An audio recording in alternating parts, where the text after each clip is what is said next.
एक बार प्रेम से बोलिए बागेश्वर धाम की। बिना कहे मन की बात जानने वाले इस दुनिया में केवल दो ही लोग हैं, एक तो ऊपर बैठा भगवान और दूसरा हनुमान जी के परम भक्त बागेश्वर धाम सरकार जी, जो अपने प्रवचन से लोगों को हैरत में डाल देते हैं। आए दिन इनके वीडियोस यूट्यूब पे वायरल होते हैं। कभी ये लोगों के झूठ को सामने लाते हैं तो कभी उनके अंदर समाये हुए भूतों को भगाते हुए नजर आते हैं। हर कोई इनके चमत्कार को देखकर हैरान है और अब तो मनोज तिवारी से लेकर अमिताभ बच्चन यहाँ तक कि नरेंद्र मोदी जी भी इनके फैन हैं। और तो और कहा जाता है कि बागेश्वर सरकार का एक अदृश्य सेनापति है जो भूतों को भगाने में इनकी मदद करता है। तो क्या है बागेश्वर सरकार की पूरी सच्चाई, चलिए जानते हैं। दोस्तों, हमारे देश में कई सारे साधु महात्मा और बाबा आए और गए। कई सारे लोगों ने उनके आश्रम और धाम पर माथे टेके। यहाँ तक कि बड़े बड़े फिल्मी सितारों ने भी कई बाबाओं के दरबार में हाजिरी दी है। लेकिन इस समय जो प्रसिद्धि बागेश्वर महाराज जी को मिल रही है वो आज तक कभी किसी को नहीं मिले। लंबे बालों वाले, माथे पर चंदन और अक्सर सिर पे पगड़ी बांधे नजर आने वाले बागेश्वर धाम सरकार की बात ही कुछ और है। और इस चीज का सबसे बड़ा सबूत बड़े बड़े फिल्मी सितारों का इनके धाम पर आकर प्रवचन और गीत सुनना है। फिर चाहे मोदी सरकार के सबसे दिग्गज नेताओं में से एक और मशहूर गीतकार मनोज तिवारी हो, या फिर साउथ इंडियन फिल्म इंडस्ट्री के सुपरस्टार सुमन तलवार हो, जिन्होंने बागेश्वर धाम आकर बाबा के नाम पे ठुमके भी लगाए और हाथ जोड़कर नमस्कार भी किया। अभी हाल ही में सदी के महानायक अमिताभ बच्चन जी की भी एक वीडियो बहुत ही ज्यादा वायरल हो रही थे, जिसमें वो बैठकर बाबा के कीर्तन का आनंद ले रहे थे। पर दोस्तों, ये सब कुछ एक रात का चमत्कार नहीं है, बल्कि इसके पीछे एक ऐसे बच्चे की कहानी छुपी हुई है जिसके संघर्षों के बारे में जानकर आपके भी होश उड़ जाएंगे। क्योंकि सोशल मीडिया पे एक बार अगर कोई वायरल हो जाता है तो उसकी जिंदगी बदल जाती है। लेकिन बागेश्वर धाम सरकार तो हर हफ्ते वायरल होते हैं। उनकी वीडियोस ट्रेंडिंग पे जाते हैं और लोग अपना सारा काम धाम छोड़कर इनकी बातें सुनते रहते हैं। हजारों की संख्या में लोग अपनी मनोकामनाओं को पूरा करवाने और अपनी तकलीफों को दूर भगाने के लिए बागेश्वर धाम दर्शन के लिए पहुंच जाते हैं। और ये सब कुछ मुमकिन हो पाया है बागेश्वर धाम जी के चमत्कारों की वजह से। कहा जाता है कि स्वयं हनुमान जी की कृपा बागेश्वर बाबा के ऊपर बनी हुई है और उन्हीं की असीम शक्तियां हैं, जिनकी सहायता से बागेश्वर धाम सरकार किसी के भी मन की बात को जान लेते हैं और उसके बताने से पहले ही कागज पे उसकी समस्याएं लिख देते हैं, जिसके कई सारे प्रमाण अपने वीडियोस के जरिए देखे होंगे। स्टेज पर आकर जब कोई अपनी परेशानी बताता है तो बागेश्वर सरकार उसे पहले से ही लिखे हुए पन्ने को पढ़ने के लिए कहते हैं, जिसे देखकर भक्तगण पूरी तरह से आश्चर्यचकित रह जाते हैं। क्योंकि जो दुख और परेशानियां उन्होंने बाबा को अभी बताई भी नहीं थी, उनके बारे में बाबा पहले से ही पन्ने में लिख चुके थे। जिसके बाद बाबा सभी के सामने परेशानियों का हल बताते हैं और ये विश्वास दिलाते हैं कि भक्तों की परेशानी दूर हो जाएगी।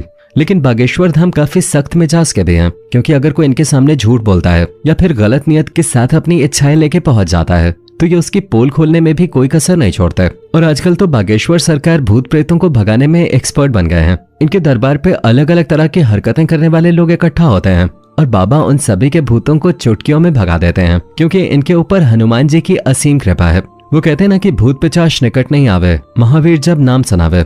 और महावीर से याद आया, जो लोग हनुमान जी के परम भक्त हैं वो कमेंट बॉक्स में जय श्री राम लिखना न भूलें। हनुमान जी के परम भक्त बागेश्वर सरकार जी का असली नाम पंडित धीरेन्द्र कृष्ण शास्त्री है, लेकिन लोग इन्हें बागेश्वर धाम वाले महाराज या फिर बागेश्वर सरकार के तौर पे जानते हैं। पंडित धीरेन्द्र कृष्ण शास्त्री का जन्म 4 जुलाई 1996 को मध्य प्रदेश के छतरपुर जिले में छोटे से गांव गढ़ा में हुआ था। ये एक बहुत ही गरीब पंडित परिवार से ताल्लुक रखते हैं। बागेश्वर सरकार अपने एक इंटरव्यू के दौरान बताते हैं कि जब वो मात्र 9 साल के थे तब उनका मन बालाजी महाराज की सेवा में लग गया था। इन्हें हनुमान जी की भक्ति और उनके प्रेम के सिवा और कुछ भी नजर नहीं आता था। बागेश्वर महाराज का कहना है कि हनुमान जी की भक्ति और उनकी कड़ी साधना का ही परिणाम है कि उन्हें ऐसी सिद्धियां प्राप्त हुई हैं जिनकी वजह से वो लोगों की सहायता कर पाते हैं। असल में धीरेन्द्र शास्त्री ने अपनी शुरुआती शिक्षा अपने दादाजी के साथ रहकर प्राप्त की। कहा जाता है कि इनके दादाजी भी अपने समय के बहुत बड़े विद्वान शास्त्री हुआ करते थे और उन्हें भी दिव्य शक्तियां प्राप्त थीं। इनके दादाजी भी दिव्य दरबार लगाकर लोगों की समस्याओं का हल करते थे। तभी से धीरेन्द्र शास्त्री ने अपने दादाजी को अपना गुरु मान लिया और उनसे ही सारी चीजें सीखने लगे। दादाजी के साथ रह के ही इन्होंने रामायण और गीता जैसे धार्मिक ग्रंथों का अध्ययन किया। लेकिन अगर प्रारंभिक शिक्षा की बात की जाए तो बागेश्वर सरकार ने अपने गांव से ही 8वीं की पढ़ाई पूरी की और फिर उसके बाद अपनी आगे की पढ़ाई करने के लिए इन्हें गांव से करीब 6 किलोमीटर दूर जाना पड़ता था, क्योंकि गांव में हाई स्कूल नहीं था और केवल 8वीं तक की पढ़ाई की सुविधा थी। इसी तरह घर से चलकर इन्होंने स्कूल तक का सफर तय किया और अपनी 12वीं की परीक्षा दी। 12वीं करने के बाद धीरेन्द्र शास्त्री ने बैचलर ऑफ आर्ट्स में अपना ग्रेजुएशन भी पूरा किया। यानी कि हनुमान जी की असीम कृपा के साथ साथ बागेश्वर सरकार के पास डिग्रियां भी हैं। परंतु अपने ग्रेजुएशन के दिनों से ही धीरेन्द्र कृष्ण अपने दादाजी की तरह बालाजी महाराज की सेवा करने में लग गए थे। इनके घर के पास बालाजी यानी कि महाबली हनुमान जी का एक बहुत पुराना मंदिर हुआ करता है, जहां पहले इनके दादाजी दरबार लगाया करते थे। लेकिन उनके मृत्यु के बाद दरबार कई सालों तक खाली रहने लगा। फिर भी धीरेन्द्र कृष्ण शास्त्री ने हनुमान जी की सेवा करनी नहीं छोड़ी और वो लगातार बालाजी के नाम का ध्यान करने लगे। लंबे समय तक ध्यान में लीन रहने के बाद धीरेन्द्र कृष्ण शास्त्री के ऊपर बालाजी और उनके स्वर्गीय दादाजी ने अपनी कृपा दिखाई और अचानक से ही उन्हें असीम शक्तियों का एहसास होने लगा। उन्हें महसूस हो रहा था कि वो लोगों के मन की बातों को समझ सकते हैं, वो क्या चाहते हैं, उनके दिमाग में क्या चल रहा है। ये सारी बातें वो बिना कुछ कहे ही समझ जाते थे और उनके निवारण भी बताते थे। अपनी इन शक्तियों का इस्तेमाल करके धीरेन्द्र शास्त्री ने लोगों के कष्टों को दूर करना शुरू कर दिया। लोग जब इनके पास अपनी समस्या लेकर आते तो ये पहले से ही उनके मन की बात समझकर उन्हें समस्या का समाधान बता देते थे।